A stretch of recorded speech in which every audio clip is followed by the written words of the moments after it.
Ken James and Jason McKittrick. Brought to you by Cryptocurium. Good evening, folks, and welcome to another edition of Learning Lovecraft Podcast. I'm your host, Jason McKittrick, and joined with me, as always, is the traveler down the haunted steps of a crypt, Ken James. Hey, folks. And this evening we are covering, we finally got to one of these stories, one of my favorites, and I think might be Ken's favorite now. Yeah. So far. Yeah. The Statement of Randolph Carter. Yeah, I was reading, I was kind of like, and like, it was one of those ones where my pace started to pick up. Like I was like, what is it? And then like it was one of those ones I was like, what's going on? Like I liked it the way it was starting off, and of course, you know, it was that it starts you with that like I don't want to tell you, I'm not going to say it again. You're not going to get any more info out of me, you know, like that kind of whole this. And I was like, oh, okay, we got another one of these guys. Another one of these, please don't make me say it again, guys. And but the story that came out, I was like, Tales from the Crypt. You know, I was like, here we go. Yeah. This is... And I've read this story a bunch of times because it is a favorite one. It's a quick one. I think I've read this on Halloween a few times just to, you know, it's just one of those really good ones, and it's got it. You know what I mean? It's got the... That's what I texted you. I was like, that it had the goods. Yeah. You know, the ancient cemetery, the weirdness, the cursed text, the book. Yeah. And then also this other trope going forward that we're going to see from Lovecraft quite a bit is the partner, not friends really, but like a partnership. He's kind of like the submissive, like, okay, I'll do it. All right, yeah, we'll do it. And then the other guy who's just like, no, this is what we have to do. And you know what? You can't handle it anyway. So let me take, and you're here to carry a bundle of wire. And that's the thing. And also you get the arcane kind of, I don't want to say ghost hunting, but demon hunting or creature hunting. It's left ambiguous, but you get the arcane tools, which I'm a huge fan of. You know, you almost picture it's like all bronze and like rivets, you know, and stuff like that. And like you're carrying this giant coil of like, you know, it's got sprockets and sprickets and, you know, all kinds of stuff. Which turns out to be a foam. Yeah, right, exactly. But the beginning quote, and I love the beginning quote here, and, you know, we'll go through it. I repeat to you, gentlemen, that your inquisition is fruitless. Detain me here forever if you will. Confine or execute me if you must have a victim to propitiate the illusion you call justice. But I can say no more than I have said already. Everything that I can remember, I have told with perfect candor. Nothing has been distorted or concealed, and if anything remains vague, it is only because of the dark cloud which has come over my mind. That cloud and the nebulous nature of the horrors which brought it upon me. He's the guy from Seven. Yeah. When they found him, get this thing off of me! When they found him, he was like, and down the crypt stairs. Like, that's what they got from him. Now he's back at the police station. They're like, okay, buddy, here's a cup of coffee. Yeah, I was gonna say, he has a coffee. He's got a blanket around him. He's sitting in the room. It's like, all right, man, all right, it's okay. He gathered his druthers. His druthers are back, you know. So he's like, gentlemen, I will have you know, you know. Like, and they're like, okay, one more time from the top. And he's like, I can't say it again. Like this, I don't know what happened. It's just, here's what I told you. So then then we get he goes back into it. And what's really kind of interesting to this, and it's only suggested by, you know, a few descriptive words and place names, but this is in Florida. Oh yeah. Gainesville Pike and the Big Cypress Swamp. Now, before we get into the story, I was like, you know what? Are these actual places? Both are. I mean, the old Gainesville Pike which is what is referred to. It doesn't exist as a road anymore, but it would have been a longer stretch of road that connected Gainesville with maybe a closer city. But the Big Cypress Swamp still very much exists. It's a big nature preserve, and you could literally look it up on Google Maps. And I was looking; it's just alligators wall to wall. Right. I'm like, I mean, I know clearly in this one we're going for a much larger scope, but like I'm surprised that an alligator didn't show up in this story.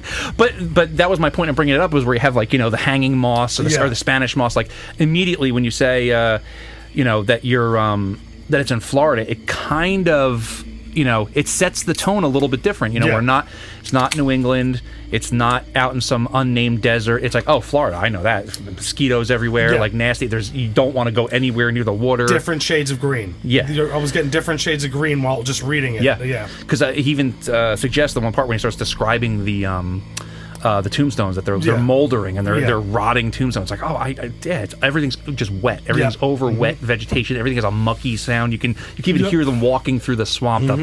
The nastiness. So this one right away really, he really sets the tone. It's like, ew, a nasty, probably middle of July, probably hot, nasty, and it's got this phone thing over. He's carrying all this coil. This clown's got his book. And he drops a little thing on you real quick. He drops a little, he's going over why some people don't die, or why some, was it spirits? How does he say it? Some corpses don't die. I forget what it was, but Randolph Carter, who is the narrator, and then Harley Warren, who's his friend, this occultist who's into, and he says, why certain corpses never decay, but rest firm and fat in their tombs for 1,000 years. So he's been doing he knows extensive stuff about the human body, and maybe has some occult rituals of certain corpses to look for. He's clearly into it, and this is and you'll see as we go down. I mean, I know where he's going with this stuff down the road, but this is one of these occult scholars that he's got all the books. We haven't gotten to the Necronomicon yet. He hasn't come up with that name yet, but he's got a book of this forbidden ancient. It's already Arabic. We already have that too, because that's the Necronomicon is an Arabic book as well, which we will get to when we get to it. But they're led to this ancient cemetery in the middle of a Florida, swamp. I guess? Swamp. I imagine out in the bayou, or out in the middle of the Everglades. And at best it actually is the place that we're talking about. It's near literally near the Everglades. So it's what is that? So then my gears got turned. I'm like, okay, so if it's that old, is it Spanish? Yeah. So because he doesn't give you an answer. I mean, we'll get to it because we're going through it. But so they're trudging out there, right? So Harley Warren, this occultist, he's come into possession of this book in this unknown language, and the exact contents he never tells to Carter, because he's this bundle of nerves. He can't deal with it. I know what I'm doing. Yeah. You shouldn't be into this kind of stuff. And he kind of gets this idea from this book that there might be access points. I wouldn't say portals, but there might be places that he could go that bring you to these other places. Like trapdoors under... Right. And it just so happens that, and as soon as you say that it's in a cemetery, okay, so then there's some kind of necromancy involved, or some kind of, of course it's, down the steps of the tomb. Yeah, well now you're thinking... Back to the tomb episode. Right. But now we're thinking there's an underground tomb under bayou, you know what I mean? Yeah. Which is even... how is it not waterlogged? How is there not? Well, maybe that's the thing. Is it magical in nature? Right. So maybe he opens this door and that just takes you somewhere else. It's almost like and you go through and it brings it to some other place. That's why we need really long phone cord, Jay. Yeah. Yeah.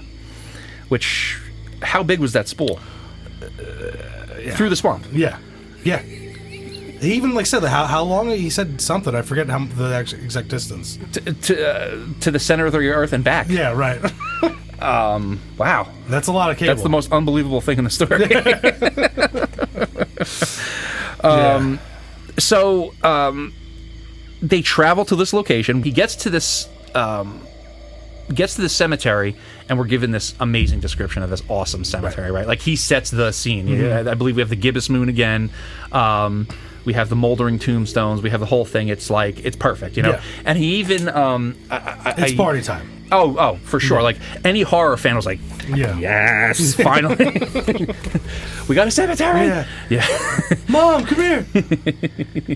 And then so, he's, somewhere in the book apparently told him that in this particular cemetery there is a particular tomb, and he opens up the doors and it reveals this staircase that descends into the earth.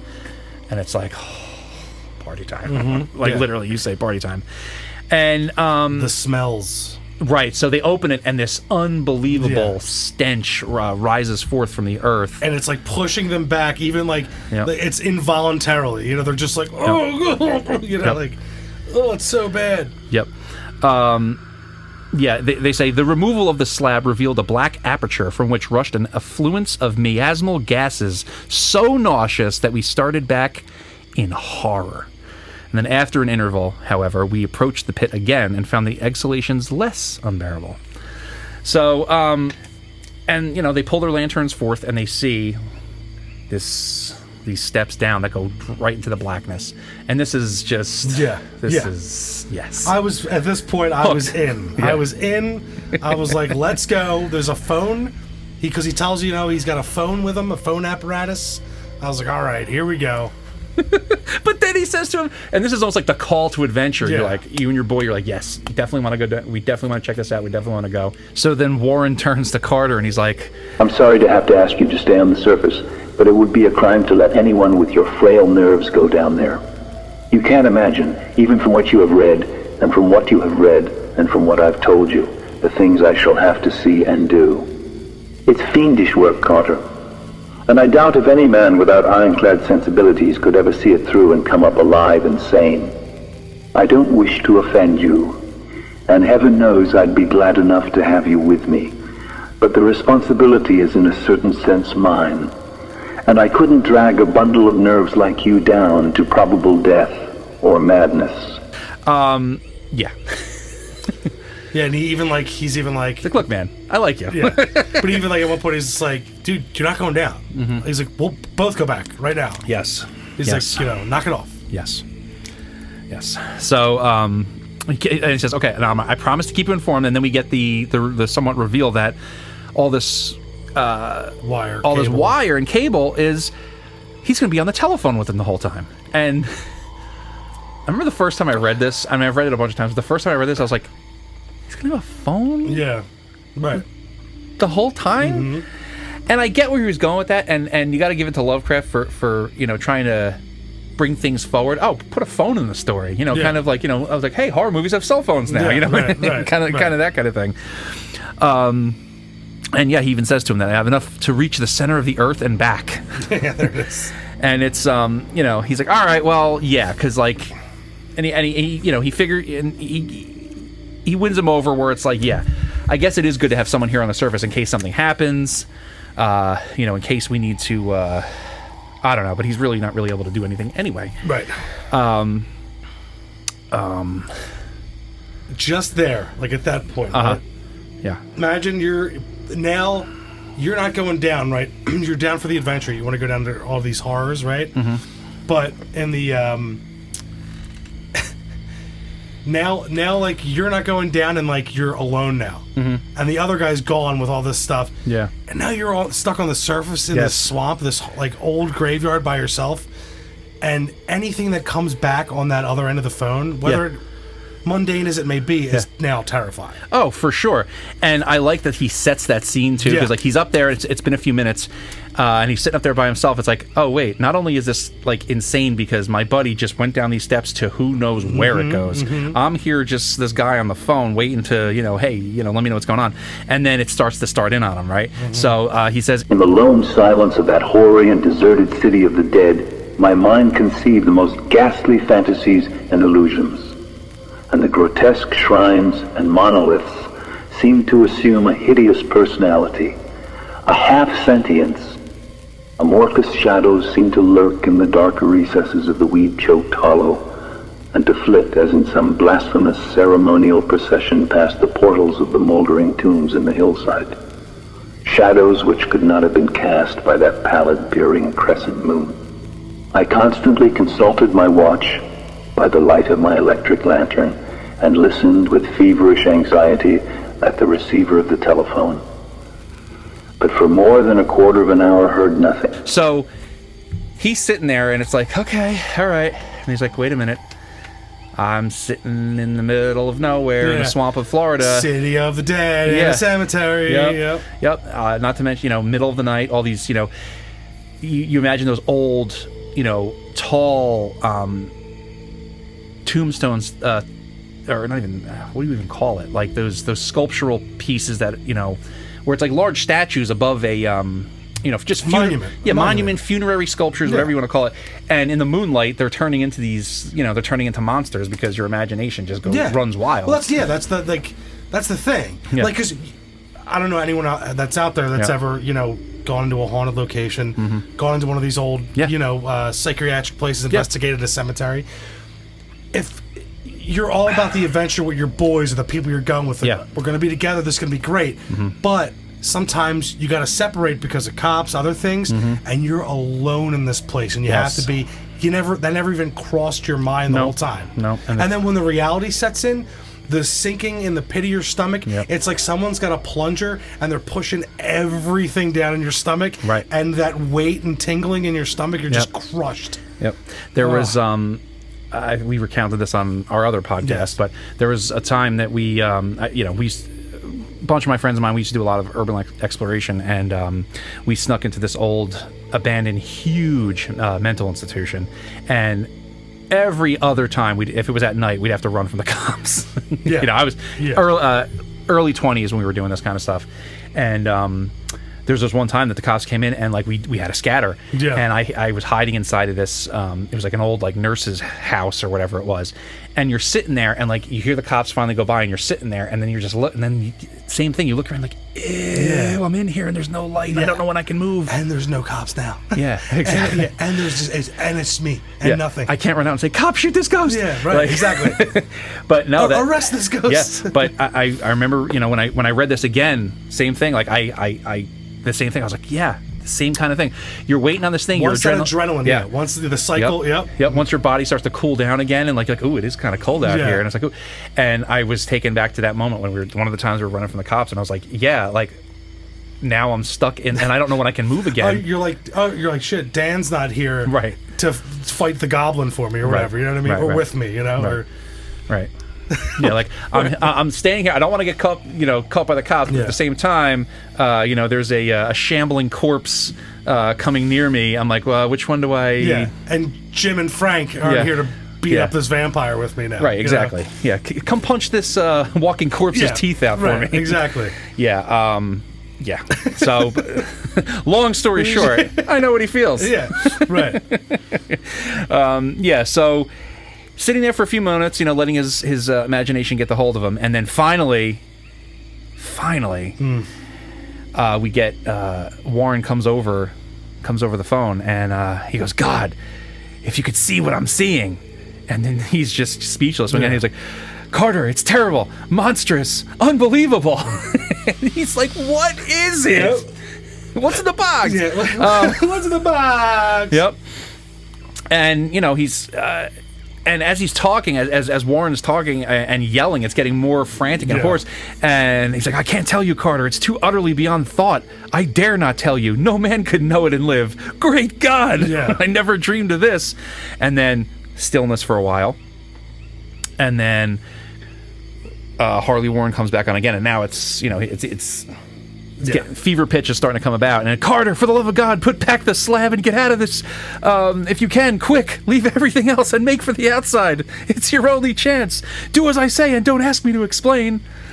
And then he's just and he's asking, he's like, "What is it? What's going on?" Like he just he's like, "What is good?" Like, "Okay, I hear you. Yeah. But do you want my help? Do you want And it's just he's just whatever's down there is beyond comprehension. Yeah. He's like down there crying into a camera, saying this was my project. Yes. Well, I mean, if he had a camera, his snots would be draining into it, and be like, and Josh's mom, and right. Sick. Yeah, sick, bro. And then he comes on again, and we get, "Beat it! For God's sake! Put back the slab and beat it! Yeah. Carter!" That was my favorite, the beat it. And he's like, whatever the adolescent, the what did he call it? The use of the slang, beat it? Yeah, because he kind of like comes back to almost like a childlike or like a younger version of himself. Like he's lost all this pretense where it's just like he's not even trying to explain. He's almost his younger self, like yelling at him, get beat it, get at it. Like I'm not joking, get the fuck, like literally it's a step below, but get the fuck out of here, dude.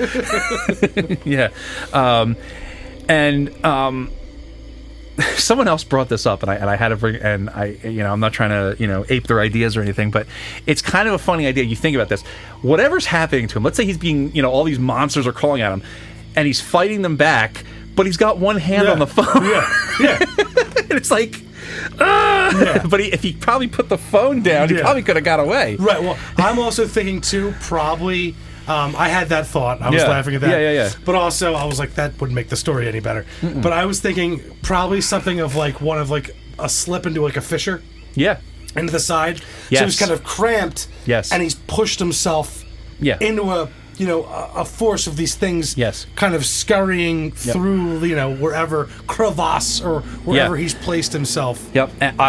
Same. I kind of got the same idea, and I also got kind of the idea of like he stumbles upon. I think I said this in another episode, but in Temple of Doom, when they come around the corner and they see the ritual of Kali Ma, and they're like, "Oh my god!" Like, and so he's kind of to the side, and like people's hearts are being ripped out, and Shuggoth comes out of the pit. Who knows what he saw? And like, limb from limb. There's ghouls. There's Oh, it's a free for all down there. Yeah, and God knows what. Yes.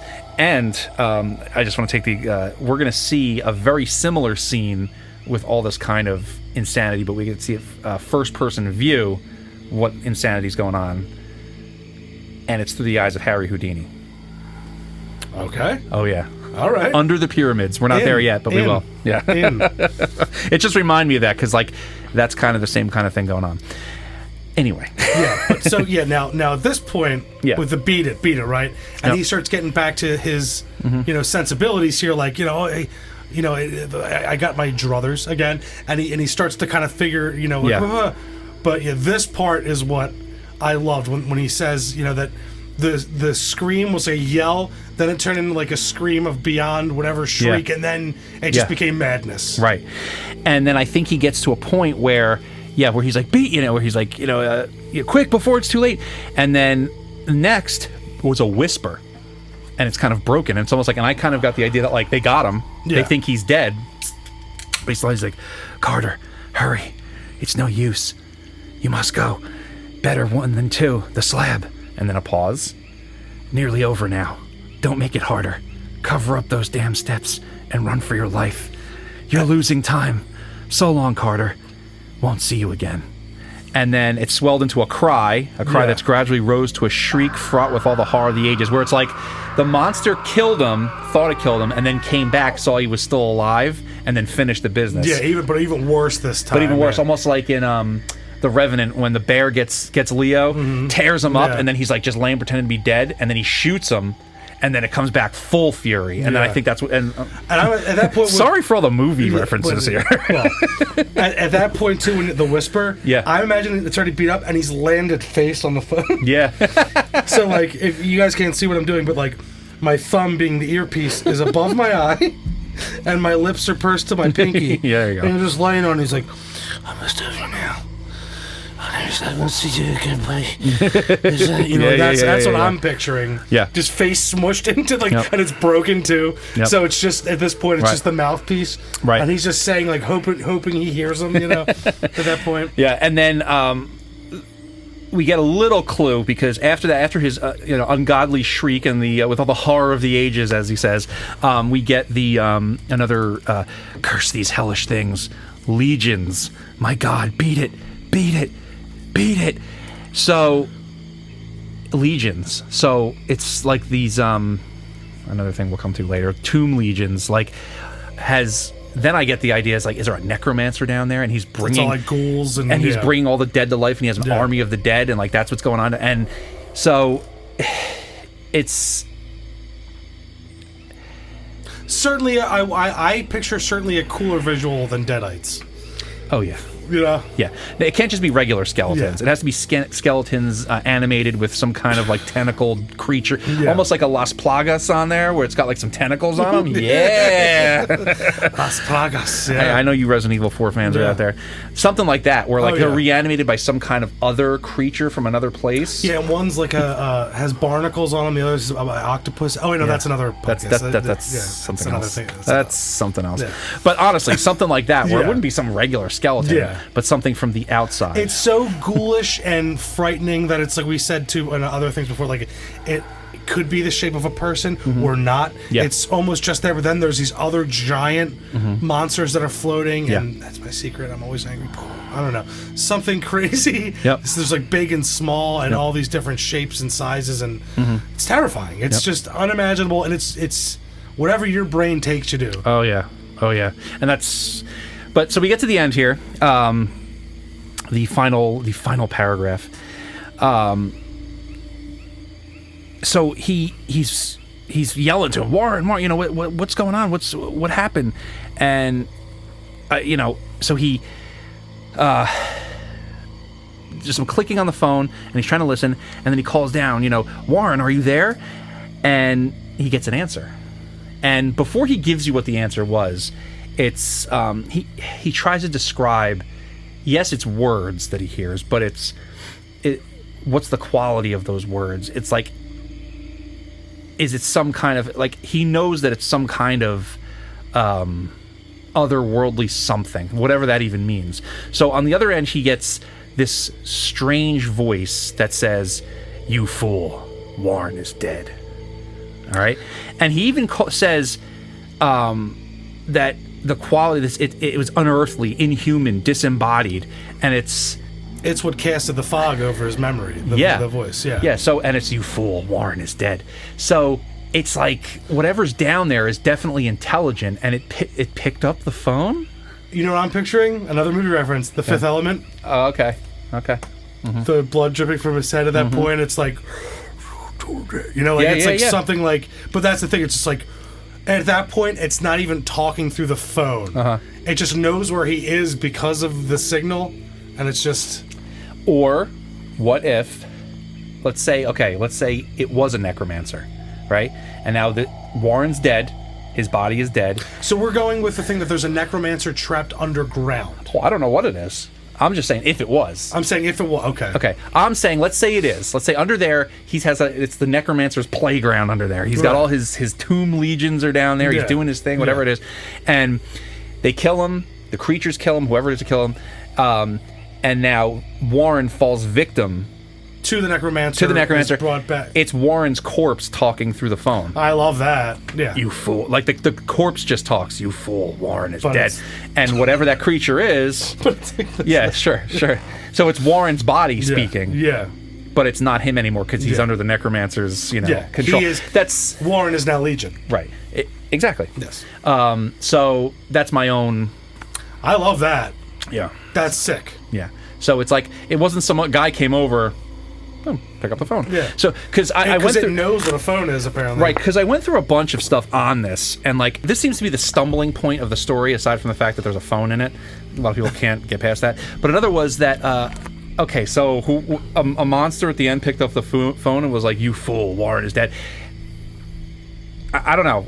I always had that idea that his corpse is talking, and because they say Legion, he's part of that Legion. Yeah. They overtook his corpse. Nothing says necromancer in here, but to me, I don't know.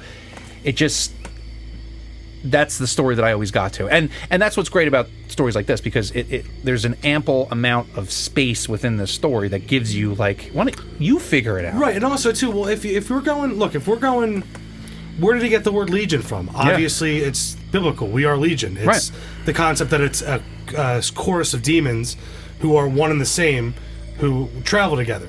So I'm saying, just the if you do the context clues of just where the word comes from. Yeah, I mean, he could just be talking about legions, the Roman origin of the word, that it just means troops. But still, I'm saying in that same breath, it's easy to go. Right. it's a collective of these things. And my mind also goes too from like The Exorcist or something where like don't they use that? They're like, what's your name? Yeah, we are Legion. So it's like it's already in there. That's what I'm saying. Yeah. I mean that's after the fact of this. Sure, but it's this. It's the same kind of concept. Yeah. And like for people to go like the phone thing, it's like but guys, you understand that? Yeah. By phone, it's that technology existed, right? It's not. Yeah. It's like, dude, in World War II, they had wireless phones. Like, you know what I mean? Like, this stuff was there. You know what I mean? No, like, I know that it's there, and I'm not saying you. I'm saying other people. I know that it's there, and I see why folks get hung up on that a little bit.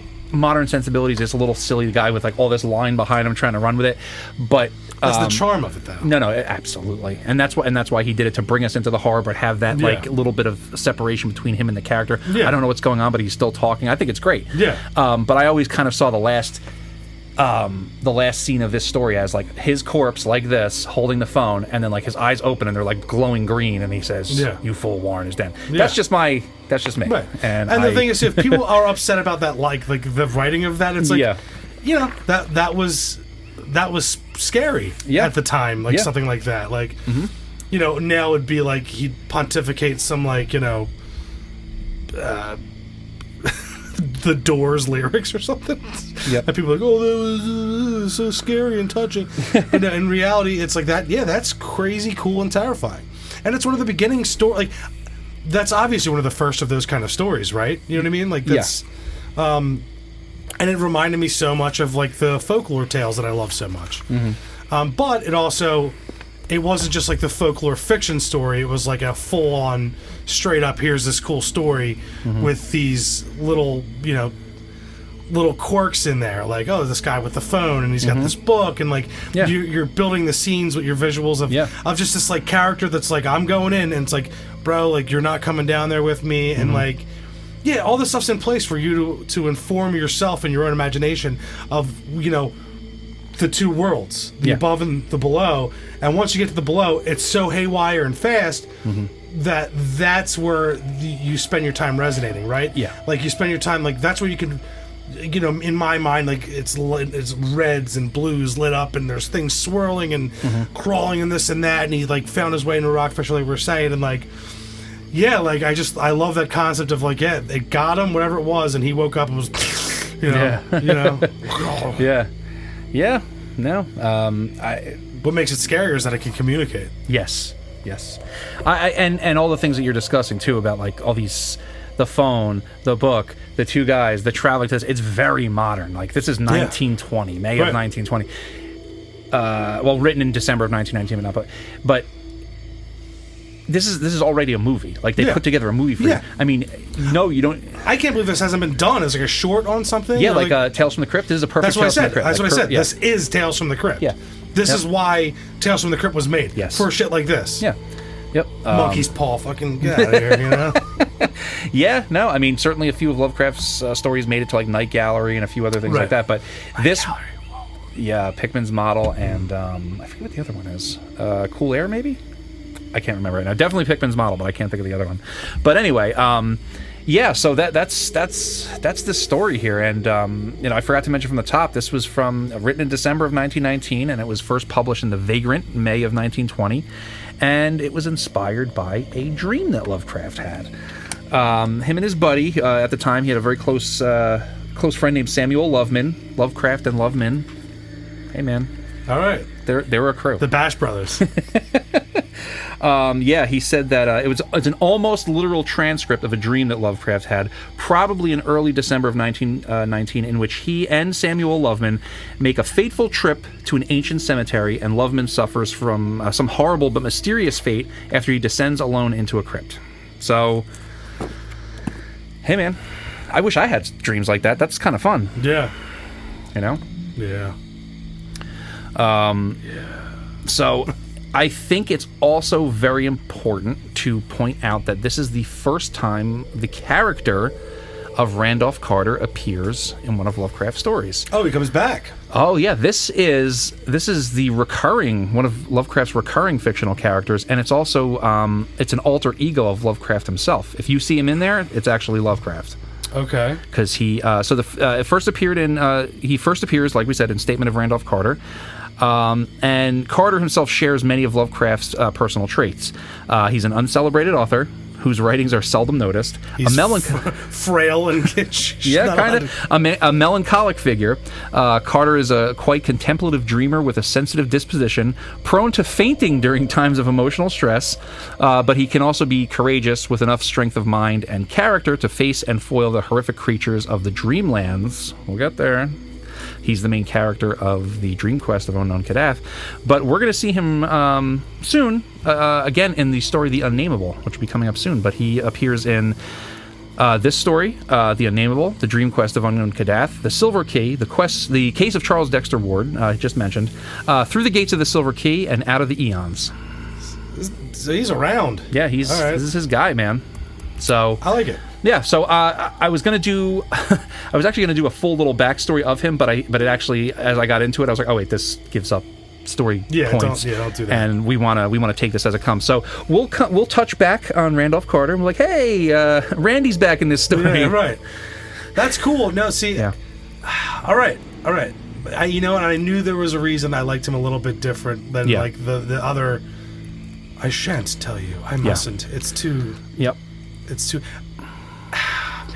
And he shows up in other creators' works too. And if you see some, he's been in other comics. So that people like shout out. It's like a shout out. Yeah, he's. I believe he's in League of Extraordinary Gentlemen. I think he's in the comic somewhere as Randolph Carter. So if he's there, it just means it's a Lovecraft. But it's Lovecraft in the mythos. Yeah. So it's him. So if he's there and you see that character, that means I guess the mythos exists. Yeah. So it's certainly interesting. It's making all of that exist in the same universe. Yeah. And I was looking. Someone said that he appears in appeared in a Stephen King story, and then I was looking for it and I could not find it. I know other characters appear in Stephen King stories, but I thought Randolph Carter was one of them. I guess not. But if you're listening and you know where, shoot us a message. Let me know, because I could have sworn that he did, but I guess not. So, anywho, but there is a very fascinating film called Out of Mind, The Stories of H.P. Lovecraft, I believe it's called, where there's this story and a few of the other Randolph Carter stories and then this whole thing with Harley Warren. This is part of that movie. It's, if you've never seen it, it's nothing short of amazing, because it's an actor, Christopher Heyerdahl, I believe is how you pronounce his last name. He plays Lovecraft, and it's like frightening how good it is. And I can't believe they never went forward and made another film with this guy as Lovecraft. But I don't want to give away the plot, and I certainly don't want to give away stuff, because there's stuff from other stories in there, so I don't want Ken to get spoiled. But you better not. I'm not, man. We're here for the, This is the long haul. Hey, I'm holding it all back, man. There's points here when I say, yeah, but then later. I'm like, no, don't say it. And I'm like, yeah, but this, then. So I will quit. I will walk off the set right now. Yes. I am Randolph Carter now. You have to be a little more fancy then, buddy. That's true. Buttoned up, Hey. Spectacles. Not wearing a special edition Phillies jersey. No. No. Okay. No. Just some Northeast white trash over here, Jesus Christ. Yeah, Lovecraft's favorite. Yeah. No. Not really. Sorry, folks. But yeah, that's what we got for a statement of Randolph Carter. I'm glad we finally got to this one. We're starting to get into. I think I could say that every episode, but we're getting along. We're getting to some of the good stuff. This is my favorite one so far. Yeah. This has been the most fun. It's had the most fun. I'm glad. I'm glad you really liked it. Honestly, I think my second favorite is The Tomb, and I think that was my first one I read. Okay. I don't know. There's something more about this kind of like this was like almost like The Tomb, but like to the next level. Right. It was like Too Fast, Too Furious. Like the next level of The Tomb. Yeah. And it went like a little harder, and I liked that. But I love the if you know us in our other podcasts, I love the idea of spectral voices or scary voices through a phone or anything like that, because that's what I do. I'm an audio engineer, EVPs, stuff like that, and just unseen horrors and you're hearing it from the other side. There's just something so wholly terrifying about that. Of just someone telling you, you know, I can't say what it is, I can't describe it, but I'm seeing it and it's happening. And just having that thought of someone seeing something and you can't, but it's, you know, it's happening and you know it's bad. But you can't see it. Right. Like there's something about that, and then getting the voice from the other end of the line, and explaining it, and then that abrupt. I'll tell you what. You want to know? I'll tell you. I know what it said. I'll tell you. Yeah. And that's how it was too. Yeah. That's how it ended. You want to know? Yeah. I'll tell you what it said. Yeah. And, you know, and it's like, I was like, yeah. Yeah. I was like, yep. That's our story. All right. That's what I want. No, it's certainly one of the standouts for sure in the early stuff. And I'm glad you liked it, and I knew that you would, because that it's a classic horror set. You know what I mean? And it's, but it also has those parts where you have the the thoughtful parts where he talks about, like we said, he's sitting there, and like then the fear starts to take over, almost like when we were talking about. It reminds me of at the end of Juan Romero, when he's talking about, during the day it doesn't bother him. Yeah. But but when he gets in the weird months or the hours of the night, that's for me one of the things that separates Lovecraft from a lot of others, where he takes that moment to give you like, hey, you're another creepy guy. You know, when I like when he always brings it down to the human level. Yeah, he'll do that like relate to you thing where it's like, I'm fabricating this, but also this kind of this is creepy. Yeah, whether it's how you feel sitting in a cemetery alone, or hey, something really crazy happened to me and I'm okay with it, except those nights where you know, and those parts always stand out to me. And this is, I think this is a short but very well constructed little before we story. wrap it up, it all goes back to that, like, I've so many times going to see a haunted place or sneak into a place, and you're with your boys, like you're like, yo, we're going, yo, if a demon runs at us, yo, we're jumping it, it's gonna be, dude, we got, like, but then there's like a moment of separation where you're like, my boys aren't here. What if a ghost happens now? What if a ghost happens now? You know? That's what your brain does. Ghost happenings. Yeah, you're like, what? What if there's like a vampire now? And like, what am I didn't prepare for that, did you? Yeah. You're like, me and my 3 boys could mess this ghoul up, but, in reality. No, you can do nothing. But if your boys are there, you'll feel like... Then everybody gets messed up by the ghoul. Yeah, right. So. But no, I loved it, and can't wait for more. It's... can't wait to get to the next one. So next, I believe we're doing, The Terrible Old Man. Okay. The Terrible Old Man. It's fun. And just for those listeners, I have no clue what I'm going. I'm already caught up. The amount of reading that I've previously done or works besides the festival. The festival's the only other one I really actually know. Yep. The rest of I'm going in blind, just like you. If you're along for the journey with me, guys, read them with me. Yep. And that's what we're here to do. Yep. Because we're here to see you learn some Lovecraft. I'm learning Lovecraft, baby. All right.